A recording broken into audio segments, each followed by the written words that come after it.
Intriguingly, there were other comments that we actually didn't get into in our reporting, mentioning several high-profile people, including, the level of prime minister in another country. Essentially what I would say is this isn't the end of our reporting. I'm Josie Ensor. I'm the US correspondent based in New York for The Times and Sunday Times, and I've been covering Jeffrey Epstein in one way or another for about 5 years.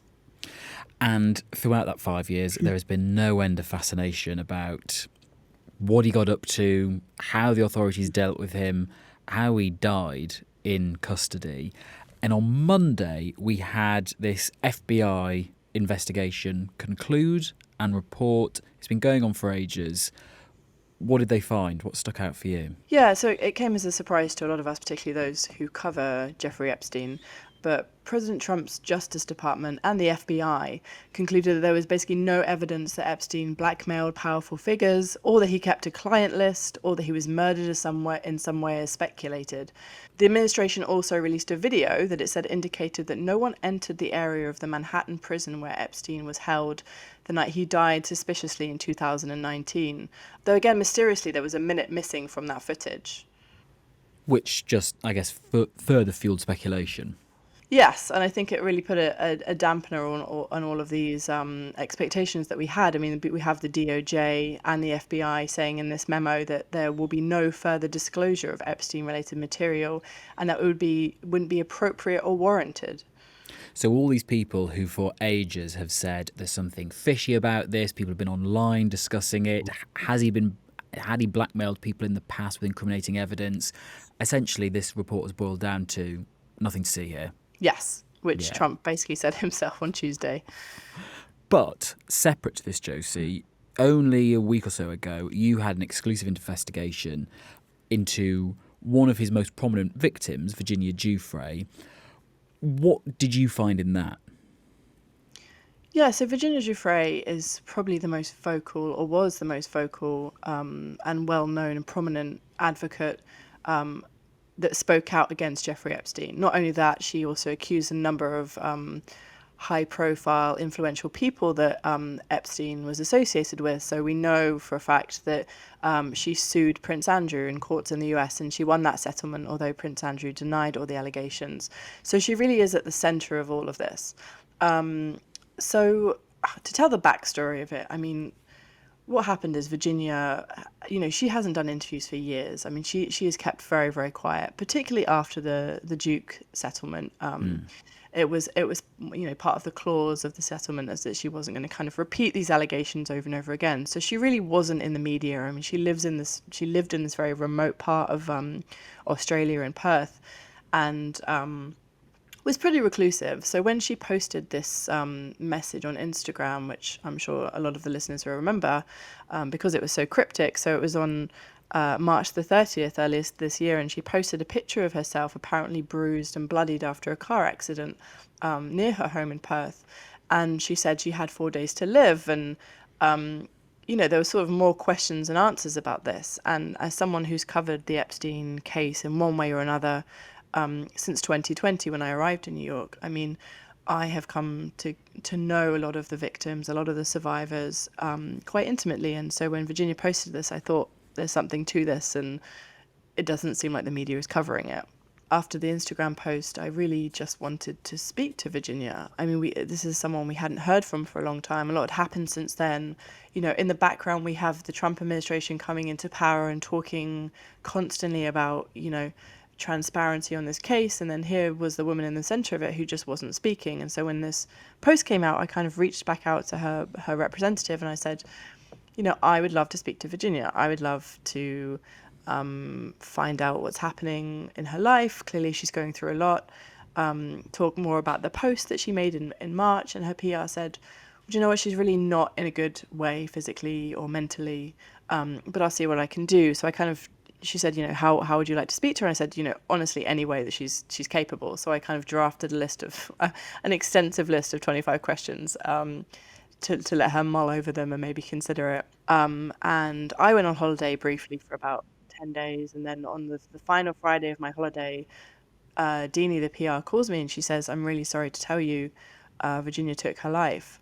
And it was at that point, we took a minute, we took a beat. I carried on talking to the PR, and I said a couple of days later, like, I'm sorry if this is really insensitive, but I would still really love to tell Virginia's story, and what the final months and years of her life were like. And the PR said, let me speak to the family. We'll see what we want to do, and figure things out. So I didn't hear anything for 2 months, and then she got back in touch with a phone call last month and said the family want to do it, and we want to do it with you. I think I'd kind of built up a bit of a relationship with Deanie, the PR, and there has to be a certain level of trust on stories like this, and you Yeah. you have to work very, very closely, with families and with survivors and people left behind, because I think these stories are so, so, so sensitive, and I don't approach it in the way that I do other stories, and it's much more kind of collaborative than it is, because obviously part of the story you're telling is the families, and you don't want them to be totally unhappy with the final product, and you want to kind of do a good job in part of memorializing her life, and it's a kind of an important responsibility. So, we spent some time getting to know each other. Deanie said, look, I'll introduce you. So we had a 2 hour off the record, which means that, I couldn't report anything from that phone call. But we talked over Zoom. Sky, her brother, is based in Colorado, and Danny, her other half brother, is based in Texas. So we did very, very early in the morning before work. 'Cause, And this was a matter of weeks after she'd passed away, Virginia. yeah, So I everything said must have been quite raw still. very, very, very raw. I mean, we talked later about how it was basically a 2 hour therapy session. I mean, there was a lot of tears from them and from everyone, because she was an incredibly important part of their life, but also the public's life. We come to get to know her, so we had this 2 hour therapy session, and I said, unfortunately, we're going to have to do this again at some point on the record. But in the meantime, they said, we've got a lot of stuff that we want to share, that I think Virginia wanted to share. So there was photos, there was a journal that she was keeping. A lot of it was undated, but we know that much of what was shared with me anyway was taken from or written between January and her death in April. And it was just sort of fascinating to be reading through this diary and to getting an insight into her life, and see it in her own writing, in her own expression. There's a real kind of stream of consciousness thought to it, but there's also just a real clarity of thought, I think. And that's always something that her PR and her lawyers have said about her, is, the media likes to talk about inconsistencies in her story, but actually she was always pretty consistent on the story that she told about Prince Andrew and others that were on Epstein's island, and accusations she made against Epstein. And she always had a kind of clarity of thought when it came to that. So it was very, very fascinating reading through her diary, for sure. We tried to build up a picture of her life from that. And a picture of her life, especially towards the end, but also within all of that information was insight into Jeffrey Epstein, to go back to where we started, and what her experience of him was. What stood out for you from that? Yeah, so there was it was part of it that wasn't the focus of our story, so it kind of almost got buried, and then I revisited it when all this Epstein stuff came back around with the DOJ announcements. So she talks about, in one passage, to read it, she says, I used to be watched by Epstein's hidden cameras, which I've seen myself. The FBI has the archive footage showing me being abused by other men used as blackmail. And intriguingly, there were other comments that we actually didn't get into in our reporting, mentioning several high-profile people, including, the level of prime minister in another country, that, essentially what I would say is this isn't the end of our reporting.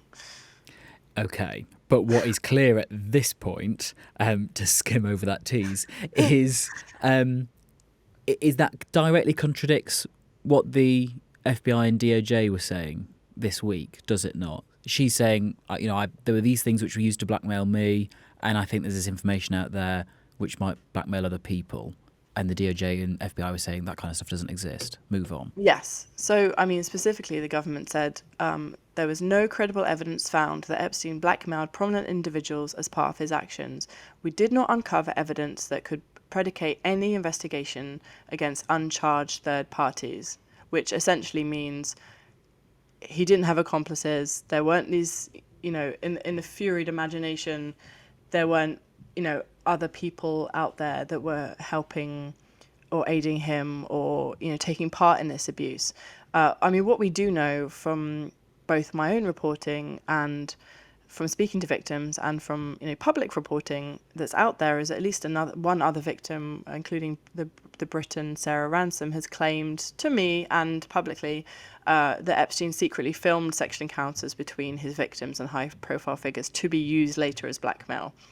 And for those of us reporters that have been looking at it, so not just myself, but people who've been doing it for much longer. So if you look at Julie K. Brown at the Miami Herald, because she broke the investigation because a lot of what was happening in South Florida and in Palm Beach.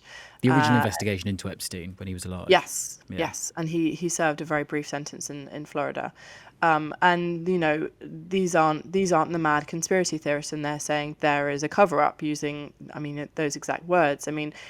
You have questions being asked as to what was recovered from these FBI raids of Epstein's various homes following his arrest in 2019. So we know from reports that there were these large black binders holding labeled CDs and hard drives discovered in particularly in this 8-story Upper East Side apartment in Manhattan. And so there's a lot of stuff we know for fact that was found at these properties, but there has never been any kind of public disclosure of what those are.